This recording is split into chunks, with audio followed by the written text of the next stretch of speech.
Okay, so this is the first NFTR live. Myself, Viz, Chams, Posty. Our special guests that are sat to the left and right of me. You know, your name's been floating around the internet. You've been on national TV, national radio, like I said earlier on in the night. We've just seen you perform as well. So I think you're making a name for yourself as artist too, which is crazy. But let's talk about the church. Let's talk about the church. So first of all, introduce yourselves from left to right, and then we'll get into what the church is about. Okay, so my name is Samuel Kokia. I'm a pastor at Spark Nation. Spark Nation? Wait, let me do that again. Spark Nation? Yeah, so I'm Samuel Kokia. I'm one of the pastors at Spark Nation. Cool. So my name's Nathan Oki. I'm also one of the pastors at SPAC Nation. My name is Adeyinka Obadara. I go by the name of Means or Rev1. I'm a music artist, but I'm also an evangelist at SPAC Nation. Okay. Can I get the pronunciation right? SPAC Nation, Spark Nation? SPAC Nation. SPAC Nation. All right, cool. All right, so first of all, what does SPAC stand for? Yeah. And talk to us about where the church is located. Okay, so SPAC stands for Salvation Proclaimers Anointed Church. And the church is located at Hilton Bankside every Sunday. We have 2 services now, one at 10 a.m. and one at 1 p.m. Okay. Which one's the lit one? The one at 1 p.m. So obviously you're hearing people shout different things. So people are shouting different things right now. There's PSG service, that's at 10 a.m. That's the wake up service, and then the other service is the Arise service. So ASG stands for Arise Service Group. I think you're relatively new, right? Would you say? In terms of Spark Nation? Yeah. Well, no, we're not relatively new. I mean, sort of social media has caught onto us the last few months. Okay. But the senior pastor, I've been in Spark Nation for about 7 years. So we're not relatively new. We've been doing our thing, but it's just like all of a sudden, we're now sort of national attention and international attention. So what would you say the difference is between your church and a regular church then? What makes your church different? Is it different? What was that? Say that louder. Do you know what? I think what makes our church different is just that we were willing to step outside of the box. We were willing to allow people in who the church would have not necessarily associated themselves with. Like, can you elaborate? People like... So it may be news that our senior pastor has met with people like CBiz. And we've had people like Kevin in our church at the moment. He also known as CK, who came out of prison and then came into our church. Myself even came out of prison, went into the church, and now I've turned our lives around kind of thing. So, but these are people who the church would have sort of thrown away in the backside and said, nah, there's no hope for these ones. But we've sort of allowed the, which we would call the Holy Spirit, to lead us in whatever direction the church should go. Is it quite young in your church, would you say? Like, would you find like our mothers in there, for example, or is it just like gang? Because what I like about you lot is like, obviously, like I'm just looking at you. You're like the reverend. He's like the evangelist. You're all wearing lubes and that. I was looking at the performance. I'm like, is that AP? Is that Rolly? I'm trying to work it all out.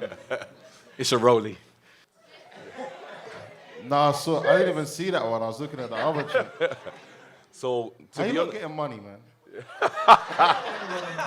A lot of people are asking that question, though. I think that's one of the controversial things for whatever reason. Yeah. So I'll give myself as an example. I'm a pastor, but I also own a recruitment company that employs about 10, 20 people. We have about... In that section there. Yeah, some of them are the employees and that. But seriously speaking, I employ about 10, 20 people. And to be honest, we get our money from doing business. And I think that's what we offer to the youth as well. When they come in, we're not just a church that says, yeah, receive the Holy Ghost and make sure that you're praying. We also use practical steps to help you build your life as well. And that's something that is a bit different about us as well, rather than just sort of, when it used to be that when people used to ask for help or assistance, the pastor would grab your hand and say, let me pray with you, that God will do. But we take you by the hand and build you step by step, Yeah. So, I think that's an important question because that's something that's arose a lot. did anyone just see how Chams just did me so dirty? Yeah, you've had your minute. Yeah.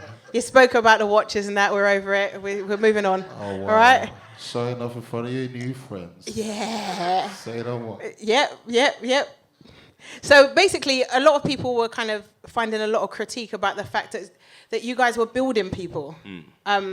When you're taking your time out and you're pulling resources together and you're saying to people, you know what, I want to do a bit more for you, and then people are kind of like throwing it back in your face, how does that make you feel? I'll use this one. Pastor Nathan, you want to go? Okay, so it doesn't really make us feel any way because, again, what we have, you would have heard it in when the Hope Dealers were rapping, is that all this labor is all for souls. So it's very rare in our society to see people who actually care about people, So the thing is, when people see that, they usually try to say, Rod, there's something, they're up to something. So you got the label like Spark Nation is a cult, Spark Nation is this, but when you come in, you will see that it's actually, you can come and go as you please.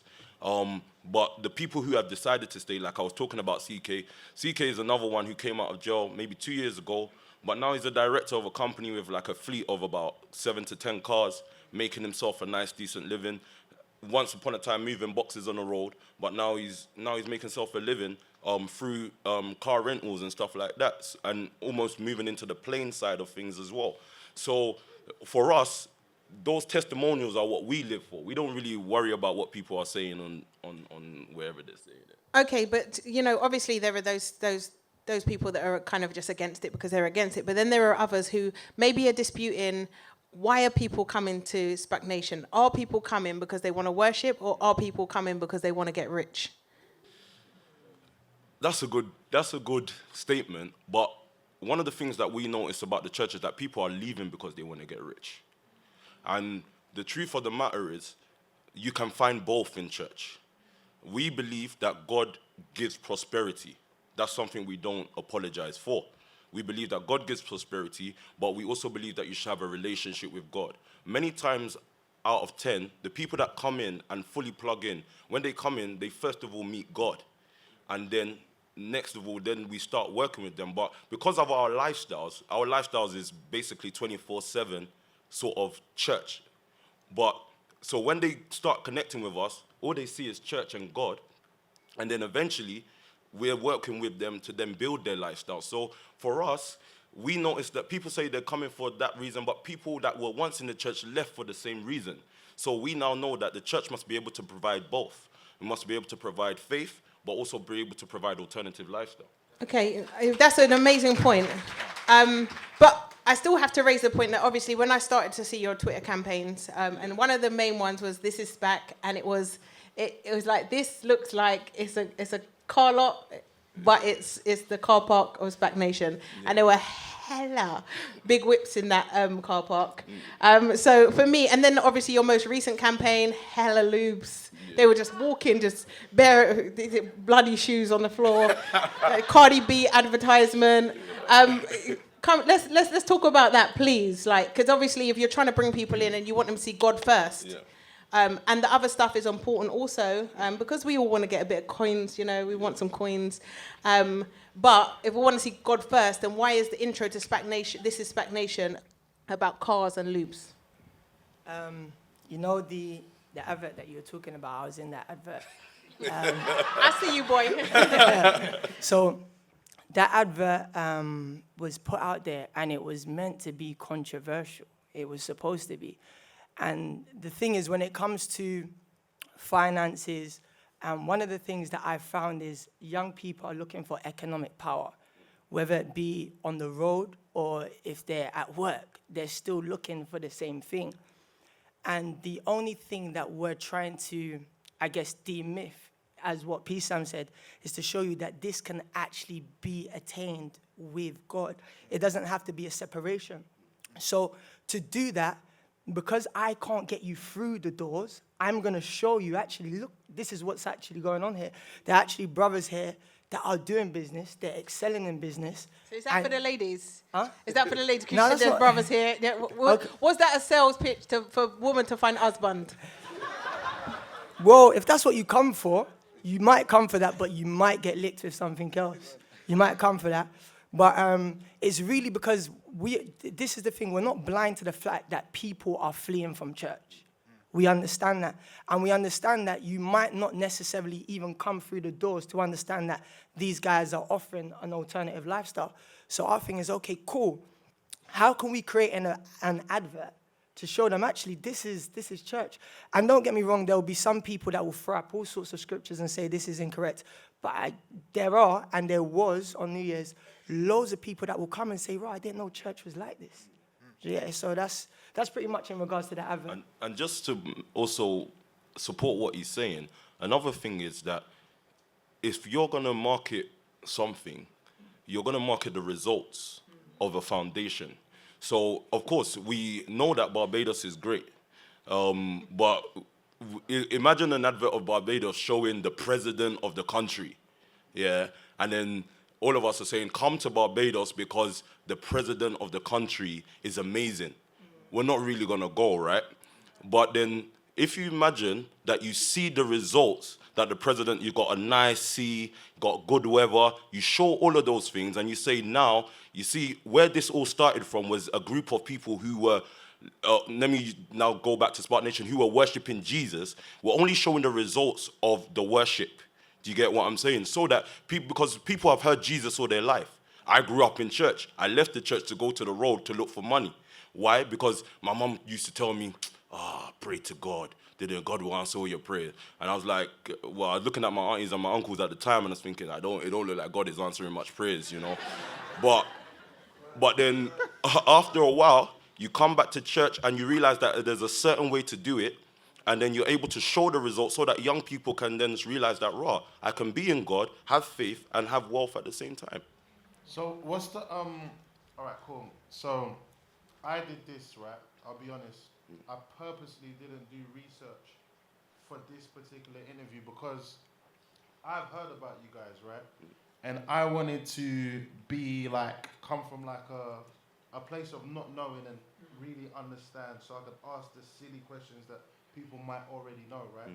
So what's the like, the financial gain and the church, what's the actual connection? Are you actually just showing people, okay, well, you can still preach to God, and these are some of the results that come from preaching, or what's going on? Like, what is the actual connection?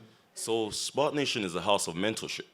Yeah. So people come in with different ideas, different things they want to do. What we do is it's more like support. You know, with some people we work more intensely with, like the CK example that I brought up already.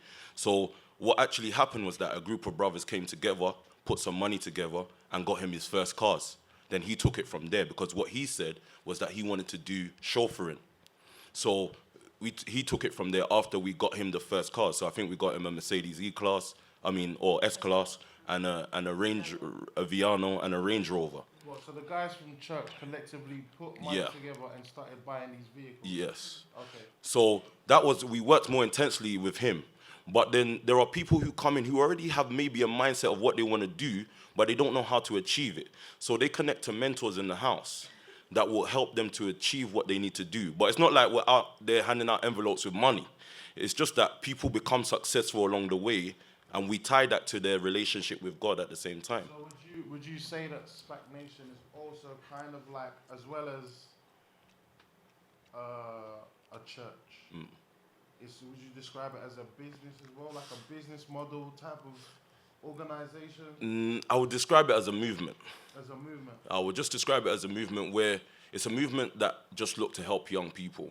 Because I think what's good about it is that, like, for example, say like you get a lot of people coming into your church, right? Some from like not the brightest backgrounds, as in like coming out of jail. And stuff like that. And obviously, when you come out of jail, job opportunities aren't always the best. Yeah. So even though like some people are trying to change their lives, when they step into the real world after church during the week and stuff, like things can change. Yeah. You know what I'm trying to say? And obviously, because you're actually trying to help people with their finances as well as their faith, I think you should applaud yourselves for that, because it's kind of like curving a problem before a problem occurs. Yeah. So I kind of like that you're doing that. So Thank just you.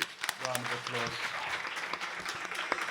Just back to the music, obviously, thank you for jumping on stage and performing and stuff. So what would you describe that music as, like genre-wise? Is it gospel? What would you describe what you just performed? It's a funny question because we've even struggled with that one ourselves, because yes, we do talk about our faith, we do talk about our experiences, and we do put it on something that's relatable that we like to listen to ourselves. Putting it in a category, I kind of struggle with that, but it is gospel. Grill. But if grill, God, drill, grill. G real, something like that. But you know what? 5% of this of the Rolls Royce. But you know what? If I was to talk to, I don't know, let's say a secular artist, I would say, yeah, this is gospel drill. Listen to it. Gospel drill. This is gospel drill. Listen to it. And So is all of the lyrics positive, would you say? Or are there any like contradicting lyrics within what you put out there? It was mad. the dippings and it's all art, man. It's all art. I mean, music is an art form, of course. Yeah. And so, you know, when you're talking about dippings, that's an imagery for something else. Do you know what I'm saying? So if you heard the lyric, he said, 6'5", dip, car, do my job properly. You know, he was actually talking about praying for someone. Okay. You know what I'm saying? So So just to clarify, yeah.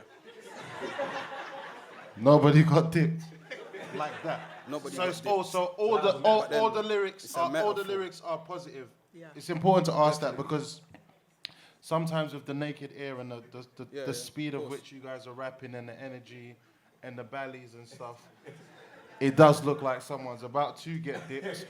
Like I was there, I was dancing before because I was feeling all safe and that. It's a good time. I see a couple of dudes, some Ballys and rollies. I'm thinking, yo, that could be my rollie on there in a minute. Switch the mood. Okay. So I chill.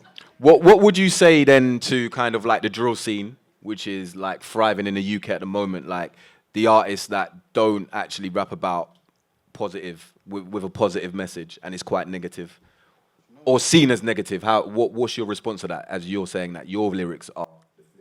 Yeah. I mean, we always come with the approach that we've got the solution. You know, even with the whole church, how we come across as SPAC Nation with a solution, and so that's how we come across in the music as well. That you know, we're on a drill beat, we're on UK rap beats or trap beats, whatever, but we still carry the same presence, same weight. Do you know what I'm saying? The content is crazy as well. Do you know what I'm saying? And sorry, what was the question? So the question is, what would you say to like the drill artists that their message in the music might not be as positive as yours? How do you view that? And what's your opinion on it? Do you know what I would say to them is really, there's not much we can say but offer an alternative. When they're rapping, they are just rapping what they see on a day-to-day basis. And it's exactly the same as us. We're rapping what we see on a day-to-day basis. So I can't, in a sense, if you want to use the word, I don't like using this word, but I can't blame them because that's what they see, that's what they live. So the only thing I can do to them on a one-on-one basis is offer an alternative. Yeah, that would. I want to say two things, right? First of all, the first time I saw you guys, someone played it to me in my office, and I thought this is a good idea because, like, when I've been to church in the past, the reason why I don't go to church often as I should, is because I've never been to a church where, like, I identify with the priest or, like, the people in there. I just go there to pray there, but really I could pray in my house, so that's why I don't go there a lot. And then when it comes to like the music side of things, obviously I don't listen to that type of music. So I was thinking this is a sick idea because, like, if I was into drill, I'm not into drill, but if I was into drill, I would be in your church, like, going ham with what the things that you're saying. If I knew the bars, like, imagine that, going to church and just having a rave at 1 o'clock. And drinking wine for communion wine. You should do that, 5%. Anyway, and then, so that's the first thing I wanted to say. Now, the second thing I wanted to say was, obviously, I've been around the room, I've been around people with opinions, right? So sometimes some people's concerns that I've heard are like the imagery of the performances, for example, like seeing the Ballys, sometimes the content can be Construed. construed, thank you, Chams, misconstrued. And like, do you think that you have the right image for the music that you're portraying? And if you think that, why? Yeah, I definitely do think we have our image right. In fact, when it comes to specifically like the balaclava, that actually came around as bands. Like, it wasn't even supposed to be serious. Even the song that was made, Paper Plans, was not serious at all. We had a Christmas get together, and the guys were like, oh, we want to perform the song, let's do the song.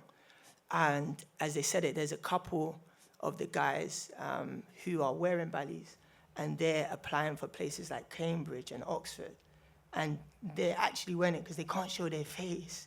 Because if they actually can't. That's epic.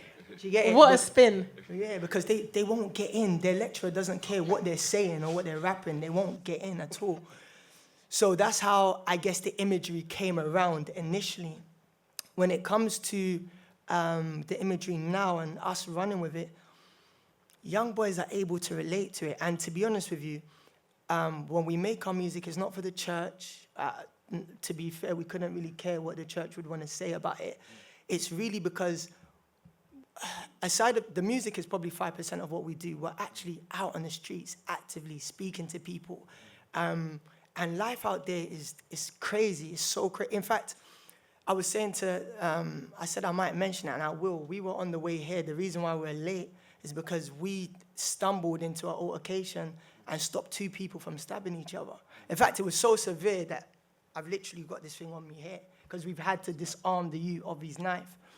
And this is what we live on a day-to-day basis. So when people say, oh, the imagery, how does it? We couldn't care because we're taking youths off-road, literally. So Can we throw that question to you as well? Like, how do you, does the image work for you? So like balaclavas and Bibles, does that work for you?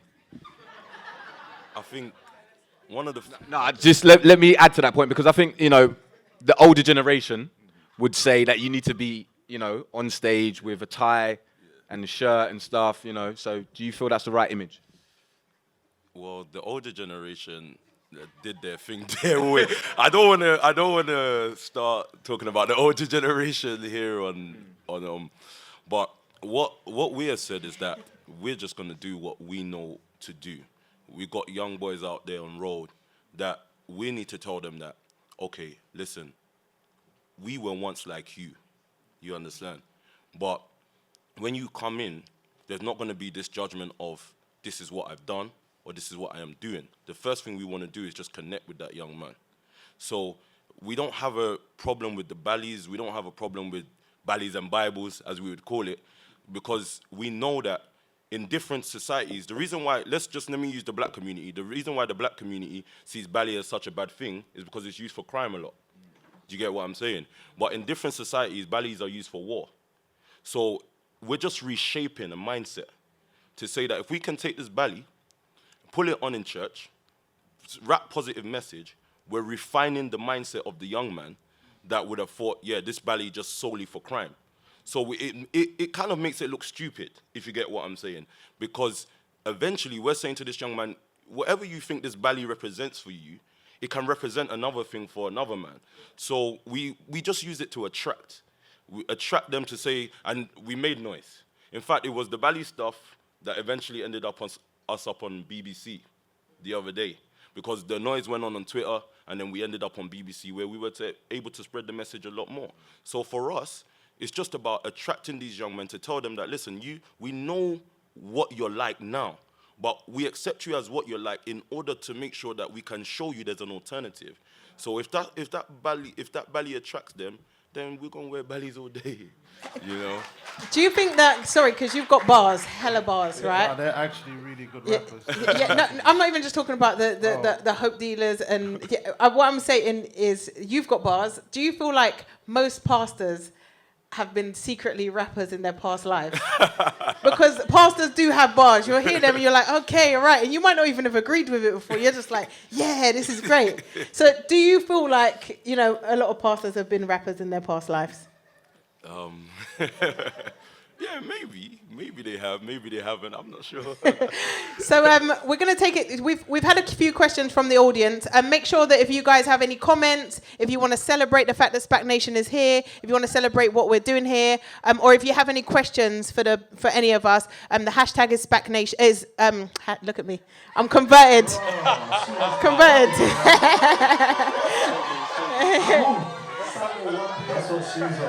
So the hashtag is NFTR Live. So any questions, if we can just ask that. We have had some questions so far. So one of the questions that was just someone, saying something else. What made you want to deliver your message through this kind of music? Because this is what I'm around. Do you know what I'm saying? And this is what I see day to day. I actually like drill. Like, I like drill music, and I just express my opinions and faith and experience on a medium that I enjoy. So at the same time as I'm communicating a message, I'm having fun at the same time. Okay, I like that. I like that answer. As a Christian, you are supposed to be in the world but not of it. But watching this performance, I would not look at these men and see the light shining to set them apart as men of God. What do you have to say to people who would say that you are allowing the journey of Christianity to be comfortable? Okay, we hear you. To be honest with you, one of the things that we truly stand for is relationship with God. All I can say to the person that would have written that, or to many people, is that just come and you will see, because many of us portray an image of Christianity, but when you really see the lifestyle, you'll be shocked what you find. Yes, let's just be honest with that. But then we can do all of these things because we know already that our inside is pure. Do you understand? So for us, what we say to people that always say they don't see the light shining is that over 1,000, close to 2,000 people have seen that light shining now. Do you understand? Many young men, only today, I'm sure that close to 50 young men, from people that were from the road, gave their life to Christ today. Do you understand? So and also let me say this, the church has misconstrued what it means to see light shining. Yeah.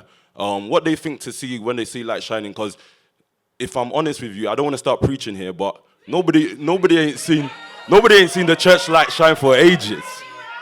Even though they've been behaving themselves, I ain't seen even me, I go to church, I ain't seen the church light shine before. But when the people come in, they see a light that's different from what they're holding. They're holding knives, they're holding drugs. They're giving that up to come to see a different life.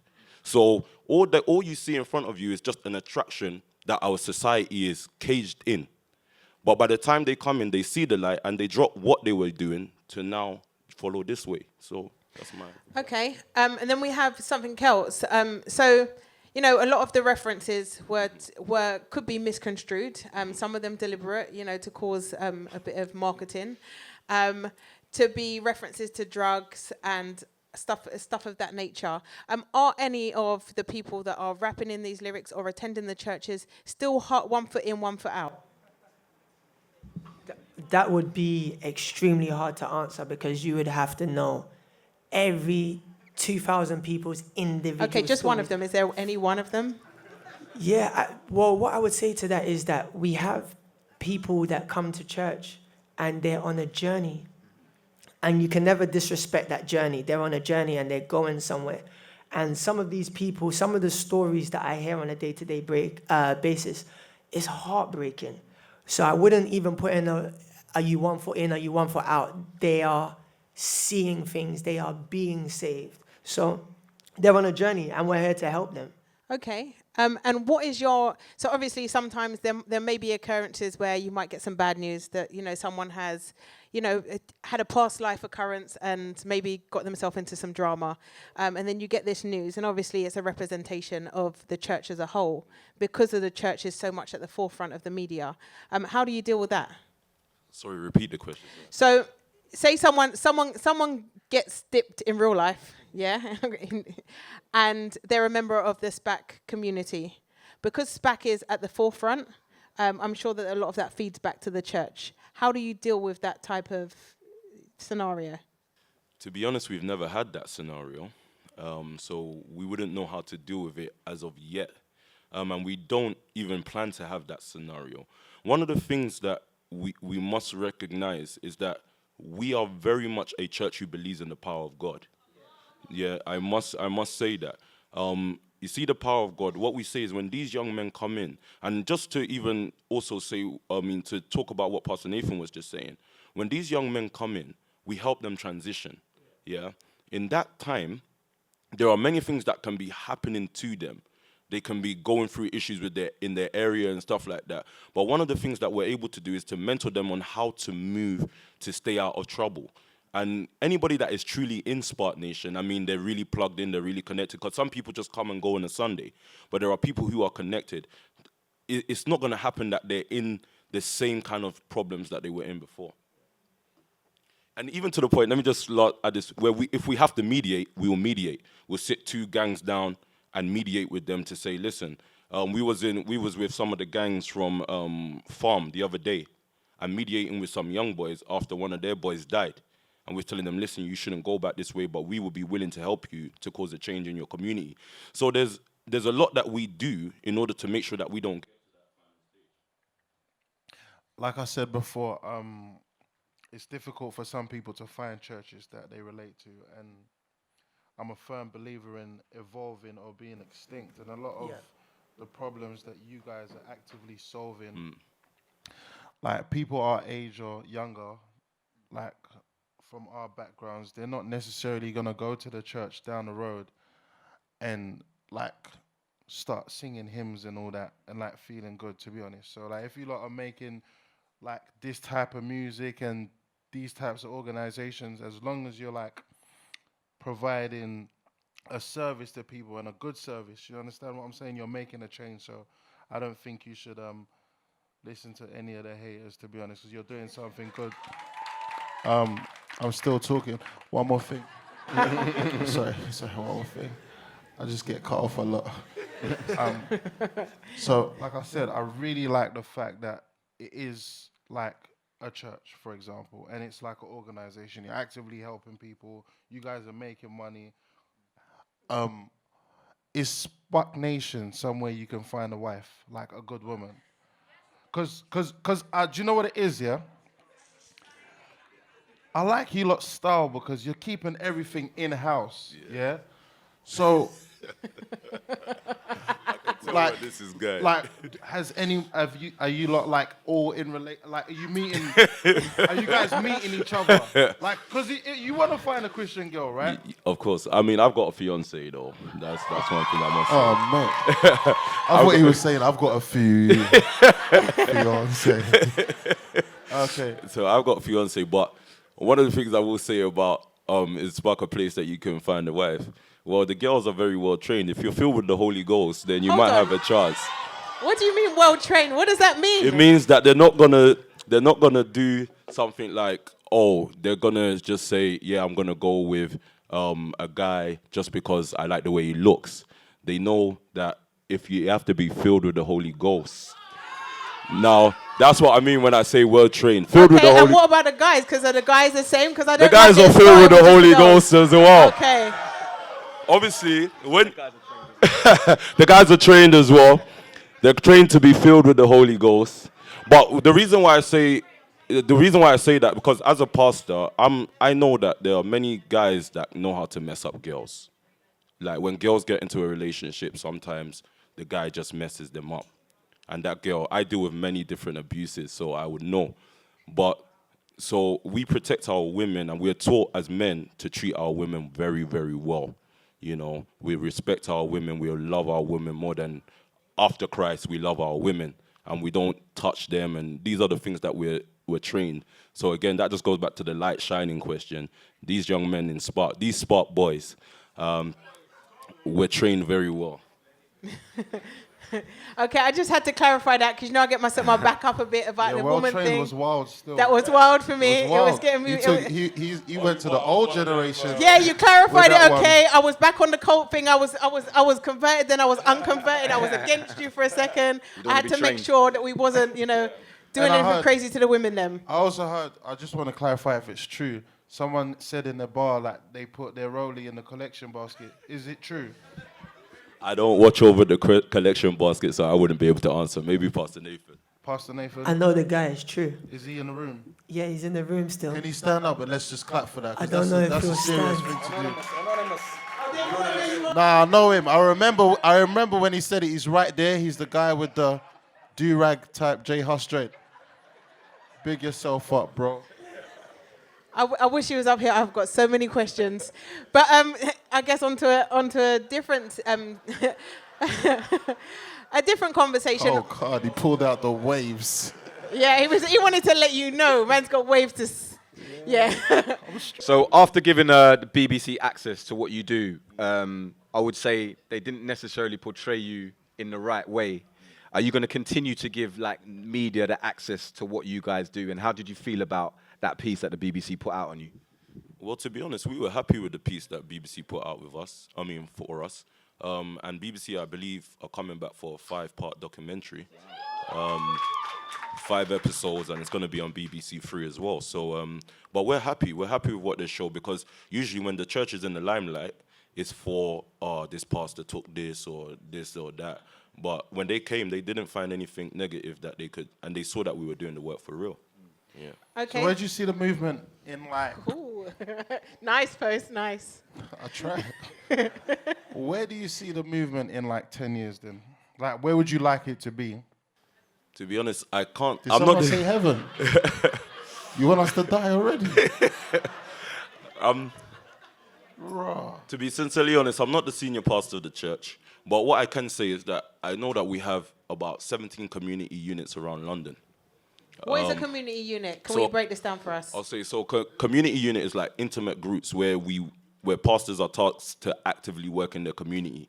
So the few things that we're supposed to do in our community is contribute to the local economy, sort of help people with employment in our local community, take people off the roads in our local community. So I'm based in Croydon, Croydon Connect CC. And then there's a community unit based in Brixton as well.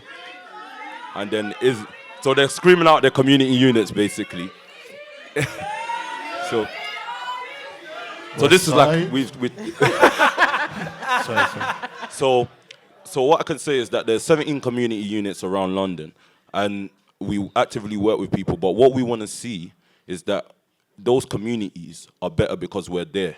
So we would have contributed and been able to open many businesses that will help many young people, and a lot of young people would have come in, refined themselves, and changed their story. That's all we're trying to do, change the narrative. So by 10 years' time, we would have want to see many young people in our society have changed this narrative. Okay, we have another question. In terms of becoming successful in music outside of social media, what are SPAC Nation doing? Are you going to sign any artists? Is it going to be a record label? That's giving it all away. There is actually a plan for a record label, and we're working with certain platforms as well. But yeah, to be honest with you, this music that we have it's a tool. We use it as a tool. So there's many tools that we're going to use. But yeah, that's in the pipeline. It's definitely in the pipeline. Wherever angle, wherever we can put our hands in when it comes to music, we will do it, and we're looking to go all the way with it, 100%. Okay, so talking about, using tools in church, conventional church, you have hymn books. Is that something we're going to get? Yeah, so do you know what? Do you know what's funny? When it comes to church, we come and we have praise and worship. So we sing songs. And the way you see guys jumping on the stage now is exactly how we jump up and down to praise and worship in church. That's why for us it's so easy to do it on stage. We don't need anyone to be doing it with us. It's so normal because we do that in our church. So yeah, we do. We don't have hymn books. Are you going to, though? You're going to release any? No, because we're not Catholics. Do you know, Yeah, but, what would you say but no, your like, lyric closest books. alignment is? Sorry, Chams. What would you say your closest alignment is? Like, obviously, you have Catholics and Protestants. Posty. Seriously. Yeah. I was gonna say Presbyterians. That's why you should just know. you just keep quiet sometimes, Post. You see that? I'm sorry. Forgive me. Noise for But what nothing. would you say your closest alignment is in the Christianity world? Do you know what? Protestants. That's what I meant. Protestants, yeah. Yeah. We said that. Tried it. We don't have. Oh, yeah, go We on. don't have like a. We don't really have an alignment, really, because we are literally just whatever the Bible says is what we do. But if you were to put it into the categories that you're talking about, a Protestant is just somebody who protested against the way Catholics were doing stuff. So if you were going to do that, you could put us into that category, but we don't have categories. It's just what the word says is what we do. Okay. There was a Snapchat screenshot of Giftie. Pastor.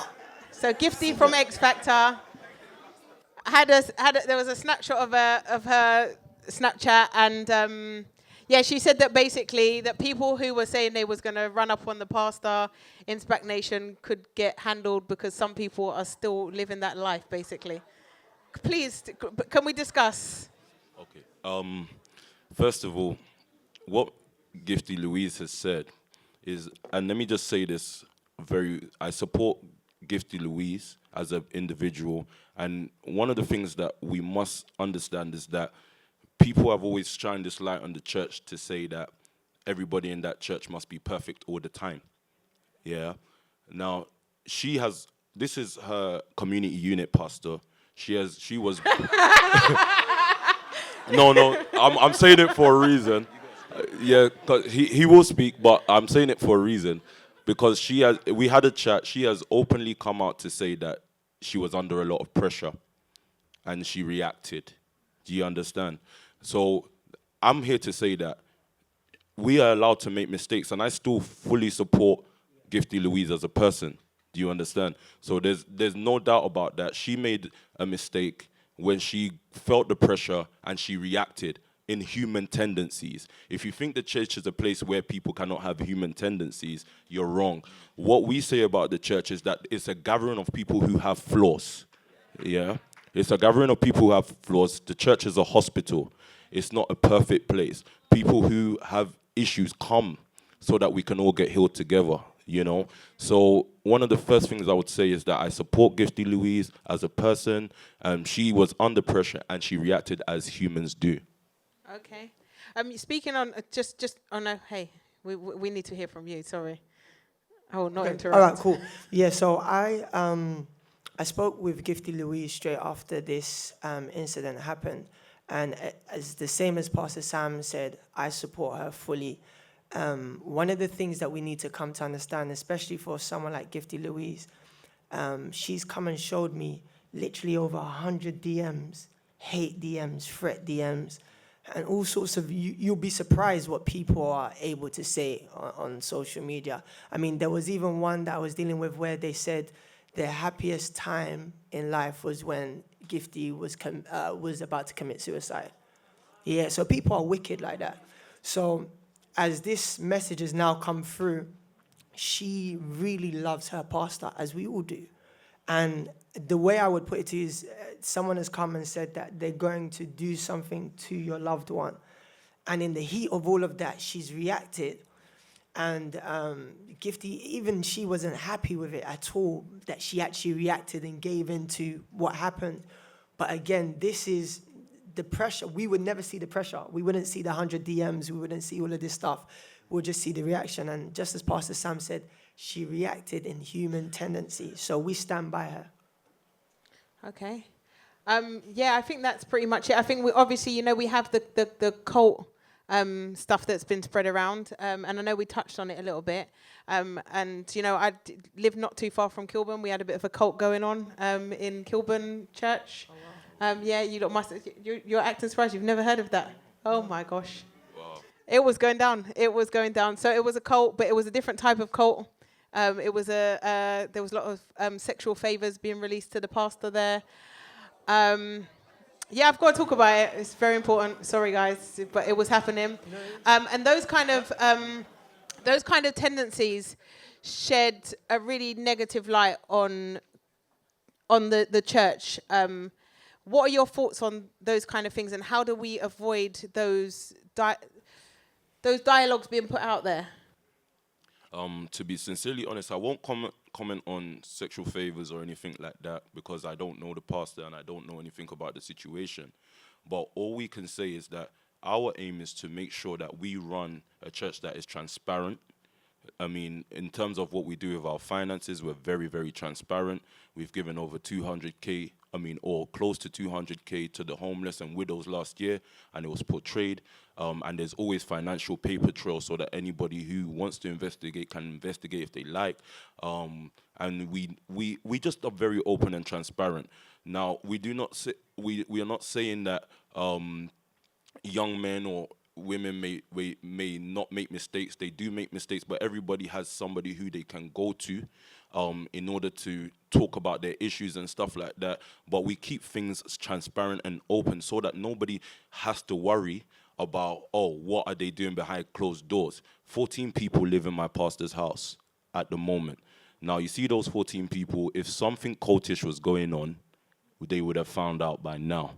If there was a shrine somewhere or something like that, they would have found out by now. But we're so open and transparent. There are people, some younger pastors who people live with as well. So our aim to stay away from the cultish rumors is to make sure we stay open and transparent. However, on the other side, if making positive results and transferring people into wealth is a cult, then me personally as a young man, I would rather be a part of that cult than the cults that are on the street at the moment, which is the cults of gang violence, drugs, and all the things that add to our society negative. However, of course, we're not a cult. Okay, right. Where's this money coming from, though? So I have to ask that. And can people attend the church if they, if I'm broke, I'm on my last 20p? Am I allowed to? Because I ain't got no lubes. Am I allowed? Am I allowed in the building? No, you're not. Okay, no, there you go. I'm banned. I'm on a ban. No, I'm joking. You'll be shocked, what you see in Spark Nation. I know we put a perception out there, and that's fine. But when you come in, you realize that everybody is welcome, no matter where you're coming from. There are people from all walks of life.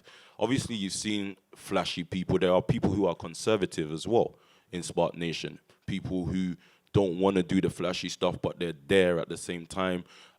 So there are different. That's what I love about Spark Nation. There's a different mix of people there, and everybody is welcome. That's the truth. Everybody can come and worship, because the main thing is that we all gather together to worship God. But am I going to feel away if my hair's not laid, my edges are just a bit, haven't been... Am I going to feel away? Because I see everybody looks like they're intact. And I feel like, for some people, they could feel like they don't belong there. Birthday service, okay. Hands off. Invitation has been... That's all I was fishing for, just a bit of an invite. To be honest with you, I would have agreed with that, but by the time you see somebody intact, lubes on, lying on the floor, crying out to God, you realize that these people are not even watching you and what you're wearing at all. Do you understand? Because the people around are too engulfed in God. By the time you come into our service, and the invitation is open, so by the time you come into our service, you see young men laying on the floor. Yes, by the time, what might catch your attention is that the bottom is red, but they're lying on the floor crying out to God saying, Lord, please just use me. Do you get what I'm saying? So you'll realize that in Spark Nation, it's a non-judgmental atmosphere that you can easily worship God without worrying whether this person is thinking, what you're looking like is not, because it's not like that at all. Final question. What converted you to SPAC Nation? You said that you joined, so you wasn't an initial member, right? No, I wasn't an initial member. When I came out of prison.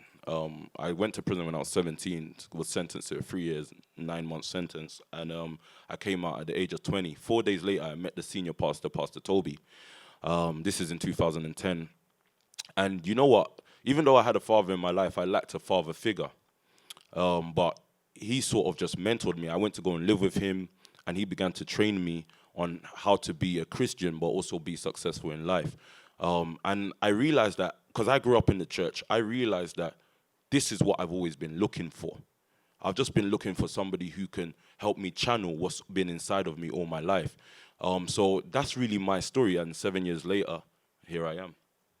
Oh, nice.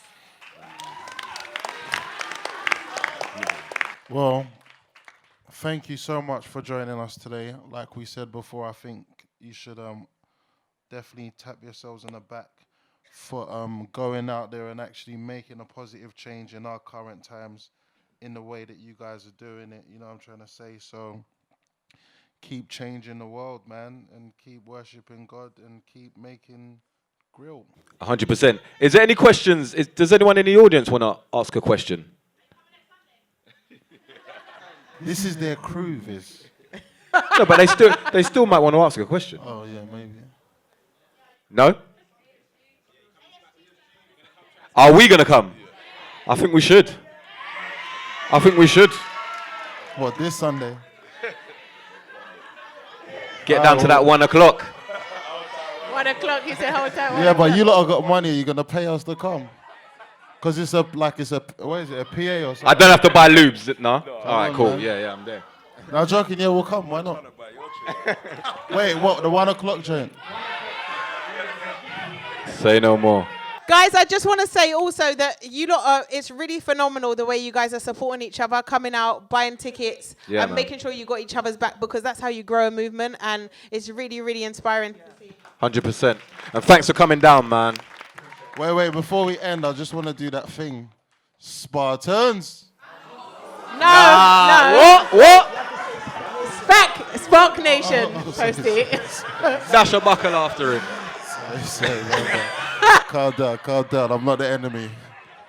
The enemy's out there. Well, listen. You can't come to the 1 o'clock. SPAC Nation! Yeah. I like that. All right, cool. Thank you so much, guys. Thank you for joining us. Thank you, man. All right, can you all subscribe to our channel? There's a lot of you. Tell your friends and all that. #NFTR.